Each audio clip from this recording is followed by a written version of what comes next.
Movies have the power to move us, to inspire us, and sometimes, to leave us completely stunned. Every once in a while, a film ends in a way no one expects, a sudden twist, a painful truth, or a quiet revelation that changes everything we thought we knew.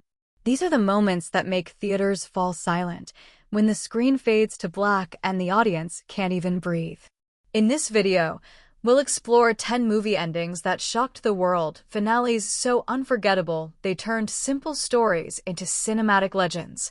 From heartbreaking betrayals to mind-bending twists, these films prove that an ending can be more powerful than everything that came before it. So get comfortable, turn up the volume, and let's take a journey through the most shocking moments in movie history. And if you love films that challenge your mind and stay with you long after the credits roll, don't forget to like, share, and subscribe, because this story is just beginning. Clapperboard number 1, The Sixth Sense, 1999, the twist that redefined modern cinema. When The Sixth Sense hit theaters in 1999, few could have predicted that this quiet psychological thriller would forever change the way we watch movies. Directed by M. Night Shyamalan and starring Bruce Willis and a young Haley Joel Osment, the film follows Dr. Malcolm Crowe, a child psychologist trying to help a troubled boy named Cole, who claims he can see dead people. What begins as a haunting story about fear and trauma slowly unfolds into one of the most mind-blowing twists in film history. For most of the movie, audiences follow Crowe as he attempts to heal Cole's fear and understand the mysterious apparitions surrounding him. Every scene builds tension, the cold breath, the eerie silences, the sense that something unseen lingers nearby. Yet Shyamalan carefully misdirects the viewer, letting us believe that Crowe is alive and working through personal guilt. Only in the final moments do we realize the truth. Dr. Malcolm Crowe is dead, and the boy was truly communicating with spirits all along. That revelation didn't just shock audiences, it redefined storytelling. The twist was so perfectly executed that many returned to the theater just to rewatch every clue they'd missed. Shyamalan's direction, combined with Osment's haunting innocence and Willis's restrained performance, made The Sixth Sense a modern classic. More than 2 decades later, its legacy endures. The phrase, "I see dead people," became a cultural touchstone, quoted endlessly and instantly recognizable even to those who've never seen the film. The ending sparked countless imitators and inspired an entire generation of filmmakers to pursue clever, emotionally grounded twists. But what truly makes The Sixth Sense special isn't just the surprise, it's the emotion behind it. Beneath the ghostly chills lies a story about connection, regret, and the need for closure. Even today, few films manage to blend psychological horror and heartfelt storytelling as seamlessly. The Sixth Sense didn't just end with a twist, it ended with an awakening, both for its characters and its audience. Clapperboard number 2, Fight Club, 1999, the identity twist that broke every rule. When Fight Club premiered in 1999, audiences thought they were getting a story about rebellion, consumerism, and underground boxing. What they got instead was a psychological gut punch that challenged everything they believed about identity, masculinity, and control. Directed by David Fincher and based on Chuck Palahniuk's novel, the film follows an unnamed narrator, Edward Norton, a disillusioned office worker trapped in a life of insomnia and emptiness, who finds meaning through a reckless friendship with the charismatic Tyler Durden, Brad Pitt. Together, they form Fight Club, a secret society where men rediscover raw emotion through violence. At first, Fight Club feels like a commentary on the modern world's emptiness, a sharp critique of how consumer culture numbs individuality. But as the story unravels, Fincher's direction becomes increasingly chaotic, mirroring the narrator's mental collapse. Then comes one of cinema's greatest reveals: Tyler Durden and the narrator are the same person. The two personalities are fragments of the same broken mind, one craving order, the other chaos. That single revelation transformed Fight Club from a gritty underground drama into a philosophical exploration of the human psyche. The twist forces viewers to question not just what they've seen, but also what it means to be free in a society that defines worth through possessions and conformity. Tyler's world, his cult of anarchy and destruction, becomes both thrilling and horrifying, a mirror of the narrator's desperate need for meaning. The ending, where the narrator finally destroys his delusion by shooting himself and watches skyscrapers crumble to the tune of "Where is my mind?", remains one of the most iconic in film history. It's both an ending and a beginning, the collapse of illusion, the rebirth of self. Fight Club wasn't an instant hit upon release, but its impact grew over time. The twist ending became a cultural milestone, influencing countless films and discussions about unreliable narrators and mental instability. Today, it stands as a masterpiece of subversion, a story that punched through the walls of convention and made us question our own reflections. Clapperboard number 3. Say 7 in 1995, the box that shattered our souls. Few endings in movie history have left audiences as stunned or as haunted as Say 7 in. Directed by David Fincher, this 1995 crime thriller follows two detectives, the cynical veteran William Somerset, Morgan Freeman, and the impulsive rookie David Mills, Brad Pitt, as they chase a serial killer who murders according to the 7 deadly sins. The film's bleak tone, relentless tension, and meticulous pacing build toward a conclusion so devastating it became one of the most unforgettable finales ever put to film. For most of its runtime, Say 7 in feels like a grim procedural, intelligent, stylish, and deeply unsettling. Each crime scene is a grotesque puzzle, showcasing the killer's warped sense of justice. But the brilliance of Fincher's direction lies in his restraint. He never glorifies the violence. Instead, he uses it to strip away illusion, revealing the moral decay at the heart of humanity. When John Doe, the calm and eerily logical killer played by Kevin Spacey, finally turns himself in, it feels like victory, until the final act. In the blistering desert sequence that follows, the detectives drive with Doe to recover his final victim. A mysterious box is delivered. Somerset opens it, and what he finds inside changes everything. We never see it, but we know it's the severed head of Mills's wife, Tracy, Gwyneth Paltrow. John Doe confesses that her death represents the sin of envy, while he himself embodies wrath, Mills's wrath. In that horrifying moment, the film transcends crime drama and becomes pure existential tragedy. Mills's breakdown, screaming, "What's in the box?" as the sun burns above him, is both a moment of raw emotion and moral collapse. When he finally shoots Doe, fulfilling the killer's design, he destroys himself, both as a man and as a symbol of justice. Say 7 in ends not with triumph but with despair. Somerset's closing line, quoting Hemingway, "The world is a fine place and worth fighting for." I agree with the second part. Captures the essence of the film. Humanity may be broken, but it's still worth saving. To this day, Say 7 in remains a masterclass in storytelling, a reminder that sometimes the most powerful horror isn't what we see, but what we imagine inside that box. Clapperboard number 4. Inception, 2010, the dream that never ended. When Inception premiered in 2010, it didn't just entertain audiences, it challenged their perception of reality itself. Written and directed by Christopher Nolan, this mind-bending sci-fi thriller follows Dom Cobb, Leonardo DiCaprio, a professional thief who enters people's dreams to steal secrets from their subconscious. But when he's offered a chance to erase his criminal past, Cobb must do the impossible, perform Inception, planting an idea inside someone's mind without them realizing it. From the first scene, Inception is a cinematic puzzle layered within a dream. Its stunning visuals, cities folding in on themselves, gravity-defying fights, time slowing across dream levels, mesmerized audiences and critics alike. But beneath the spectacle lies a deeply emotional story about guilt, loss, and the human longing for closure. Cobb is haunted by the memory of his wife, Marion Cotillard, who appears in his dreams as a dangerous projection of his subconscious. As the heist unfolds through multiple dream layers, the line between illusion and reality becomes dangerously blurred. The climax, however, is what made Inception legendary. After completing the mission and reuniting with his children, Cobb spins his totem, a small spinning top used to tell whether he's in a dream or the real world. The camera lingers as the top spins endlessly, then wobbles slightly and cuts to black. The audience never learns the truth.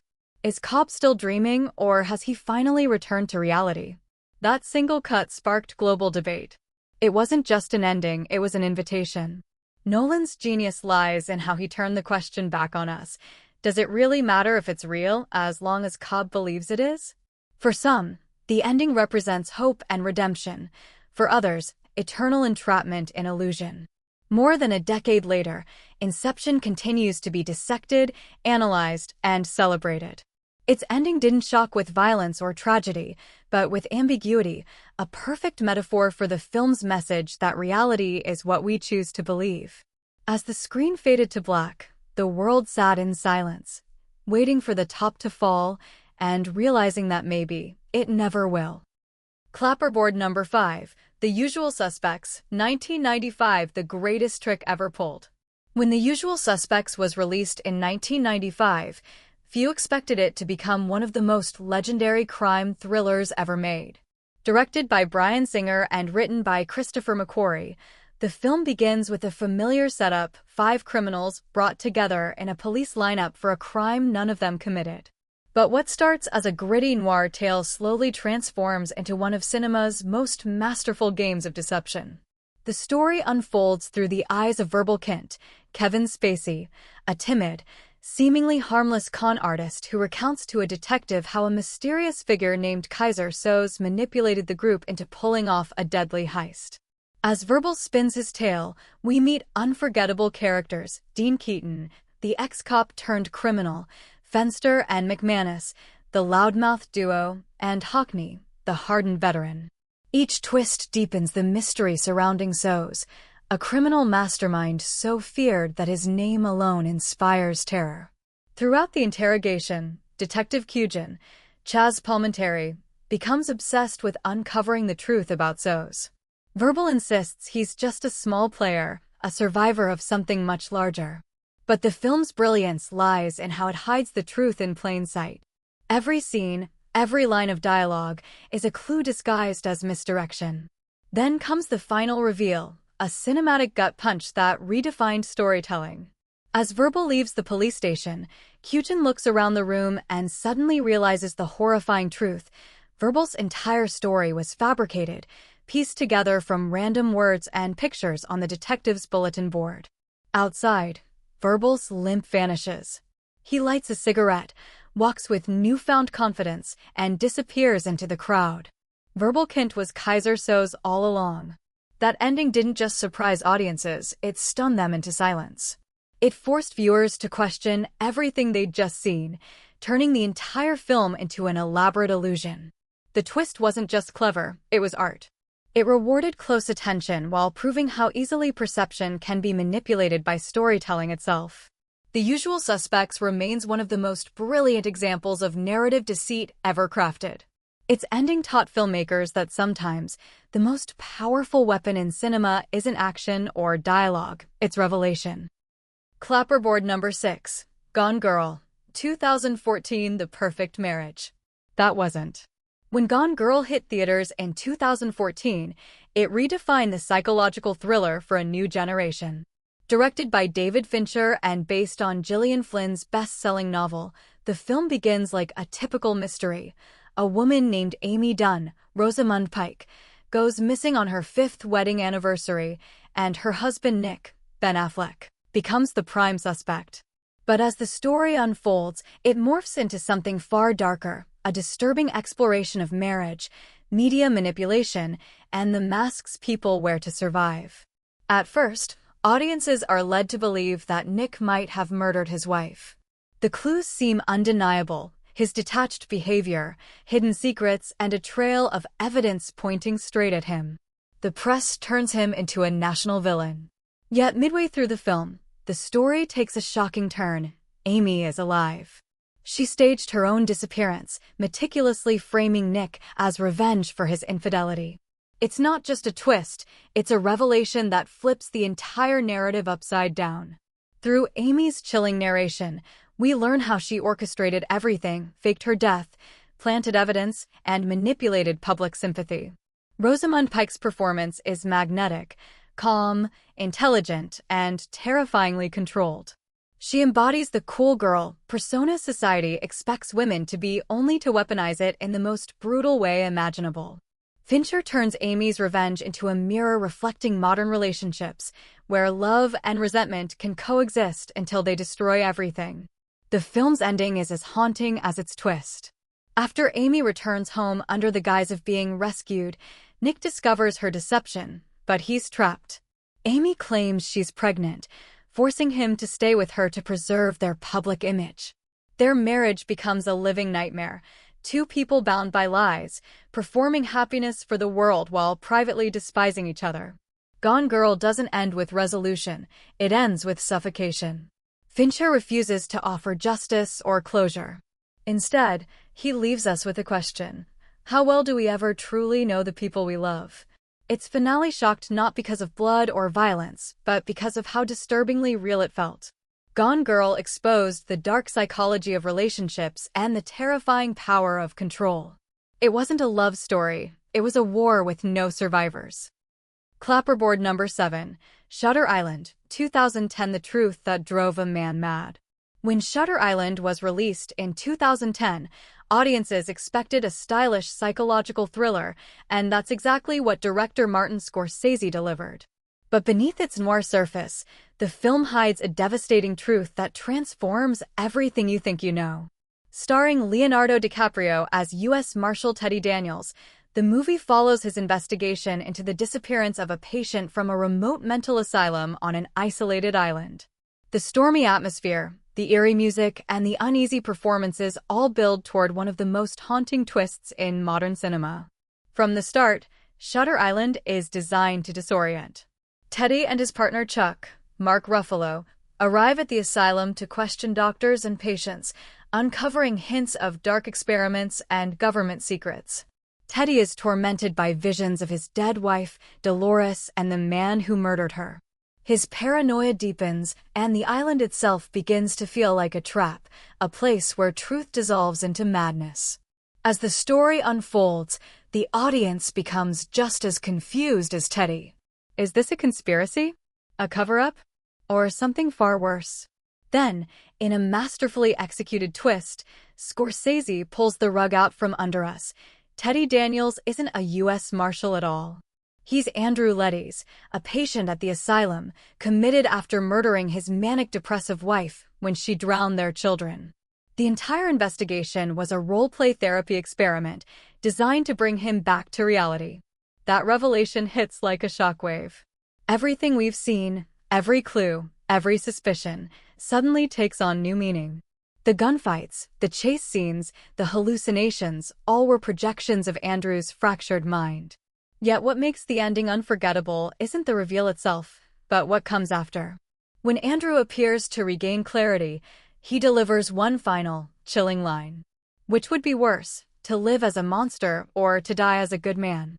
It's an ambiguous moment that leaves us questioning whether he truly relapsed or chose to embrace the lie to escape unbearable guilt. Shutter Island ends not with answers, but with silence, a haunting reflection on denial, trauma, and the fragility of the human mind. It's a film that forces us to confront a terrifying truth. Sometimes, the mind will destroy itself just to survive. Clapperboard number 8, Oldboy, 2003. The Revenge That Became a Curse. When Oldboy premiered in 2003, it stunned audiences with its raw emotion, shocking violence, and one of the most disturbing endings in film history. Directed by Park Chan-wook, this South Korean masterpiece tells the story of Oh Dae-soo, Choi Min-sik, a man mysteriously imprisoned in a small room for 15 years without knowing why. When he is suddenly released, Dae-soo embarks on a brutal quest for vengeance, determined to find his captor and uncover the truth behind his lost years.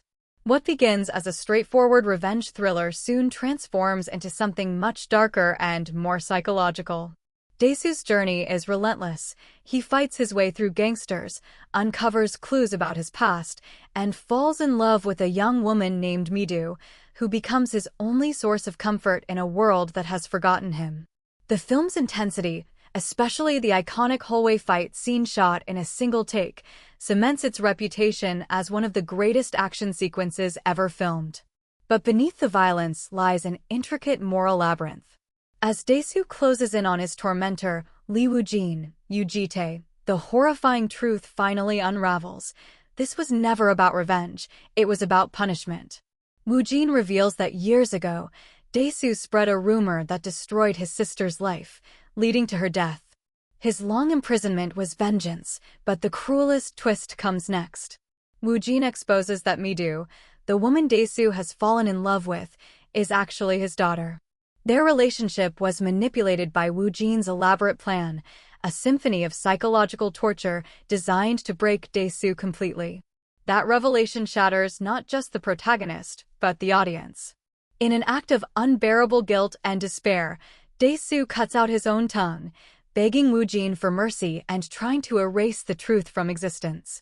Yet even that act cannot undo what has been done. The film ends ambiguously, with Dae-soo undergoing hypnosis in an attempt to forget, smiling faintly as the screen fades to white. It's not redemption. It's tragedy disguised as peace. Old Boy is more than a revenge film.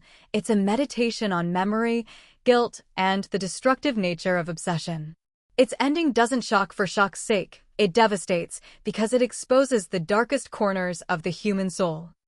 Clapperboard number 9. Avengers: Infinity War 2018, when heroes lost the battle. When Avengers: Infinity War premiered in 2018, it wasn't just another superhero movie. It was the culmination of a decade of storytelling across the Marvel Cinematic Universe. Directed by Anthony and Joe Russo, the film brought together dozens of beloved heroes: Iron Man, Captain America, Thor, Spider-Man, Doctor Strange, and more, to face their greatest threat yet, Thanos, the Mad Titan. But instead of delivering the triumphant victory audiences expected, Infinity War shocked the world with one of the boldest endings in blockbuster history.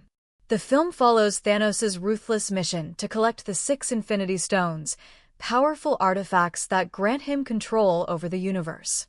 While the Avengers race across galaxies to stop him, Thanos proves unstoppable, driven not by pure evil, but by a twisted sense of balance. His belief that wiping out half of all life will save the universe gives him terrifying purpose. Every battle feels desperate, every loss irreversible. By the final act, the stakes are monumental. On Titan, Iron Man and his team nearly defeat Thanos, while on Earth, the remaining heroes fight to protect Vision and the Mind Stone. But in a devastating turn, Thanos overcomes them all. With a snap of his fingers, the now iconic snap, half of all living beings disintegrate into dust. Heroes vanish before our eyes. Spider-Man begs not to go, Black Panther fades into nothing, and silence fills the screen. The impossible has happened, the villains have won. That ending stunned audiences worldwide. The theater that once roared with excitement sat in utter silence as the credits rolled. It was a cinematic moment that defied every convention of the superhero genre. Instead of hope, Infinity War offered despair. Instead of closure, it left only heartbreak and disbelief. Beyond its spectacle, the ending worked because it carried emotional weight. For the first time, heroes were powerless and audiences felt it. The final shot of Thanos watching the sun rise in peace, content after his horrifying act, became one of the most chilling images in modern cinema. Avengers: Infinity War proved that, even in a world of gods and superpowers, the most shocking thing a story can do is let the heroes lose. Clapperboard number 10. Parasite 2019, when class warfare turned deadly. Bong Joon-ho's Parasite 2019 isn't just a movie, it's a masterclass in storytelling that exposes the brutal divide between the rich and the poor. The film begins as a dark comedy about the struggling Kim family, who cunningly infiltrate the wealthy Park household by posing as qualified workers. But as the story unfolds, what starts as clever deception spirals into something far more disturbing: a raw, violent critique of class inequality that leads to one of the most shocking endings in modern cinema. Throughout the film, the tension simmers under the surface, the Park's oblivious luxury contrasted against the Kim's desperate ingenuity. The revelation of another family secretly living in the park's basement is the first real jolt, transforming the tone from satire to horror. The parasites aren't just the poor exploiting the rich. Both classes feed off each other, trapped in an endless, toxic dependency. The climax explodes during the Park family's lavish garden party. When the long-suppressed rage of the working class finally erupts, chaos consumes the celebration. In a shocking burst of violence, Ki-taek, the father of the Kim family, snaps after witnessing the Park's casual disgust toward his poverty. In a moment that feels both tragic and inevitable, he murders Mr. Park in front of everyone, then vanishes into the hidden basement. The same place that once symbolized oppression now is eternal prison. The film's haunting epilogue brings no comfort. Ki-woo, the surviving son, dreams of earning enough money to buy the Park house and free his father. But Bong Joon-ho delivers the cruel truth. The dream is just that, a dream.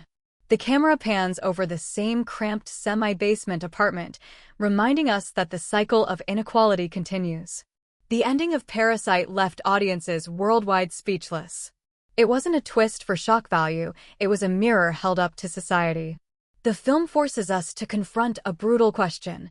In a world built on inequality, who is really the parasite? Parasite made history as the first non-English language film to win the Academy Award for Best Picture, a fitting triumph for a story that transcended borders and class, leaving viewers stunned long after the credits rolled. When the final scene fades to black, what lingers isn't just the story, it's the feeling. The confusion, the awe, the shock that reminds us how powerful a single moment can be. Some endings leave us broken, others leave us enlightened, but the greatest ones never truly end. They live on in our minds, replaying over and over like echoes of a dream we can't forget. These films remind us why we fell in love with cinema in the first place, because sometimes the most unforgettable stories aren't the ones that comfort us, but the ones that challenge us. So if these endings moved you, surprised you, or made you think twice about what's real and what's not, don't just stop here. Like, share, and subscribe for more journeys through the hidden corners of cinema, because every ending is just the start of another story.